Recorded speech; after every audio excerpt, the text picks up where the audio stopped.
magpasikat dito sa aking kanta. Ano ka ba, Mike ko? Sa ako pa ang mali? Sige, sa bago kong kanta, ipitsuri ka uli. Kay dami ng mga kalaban na hindi umubra, kasing dami ng respeto na aking kinubra.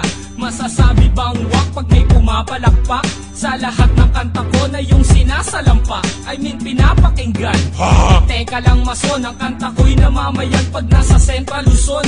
Easy lang pa rin ko sa baka presyon tumaas, kumpara naman sa bakal ikaw ang mas matigas. Teka nga masong karet, huwag ka ngang makulit. Bakit sumisingit ka sa kanta kong malupit? Hindi naman sa ganon, gusto ko lang naman tumulong na ubusin ang kaaway mo at hip-hop ay isulong. Masama ba yun? Hindi, tama nga ang panukala. Kung meron 10 mali, lahat ng yan dapat itama. Hindi pa natin panahon kaya dapat magtulungan na ibangon ang hip-hop sa Pilipinas. Correct ka Yung dyan. mason, huwag ka na, kaya kong mag-isa. Gusto mo lamang magpasikat dito sa aking kanta. Ano ka ba, Mike ko? Sa ako pa ang mali? Sige, sa bago kong kanta, ipitsuri ka uli. Anong silbi ng iyong mamahaling suot? Kung ang iyong papel basa at palaging lukot, huwag ka nang sumagot, kasi palyado at bulol. Nagpahasa ng dila sa taong mas mapurol ang utak. That's right, bigyan ko kaya ng leksyon na kaya kong pabagsakin lahat ng iyong koneksyon.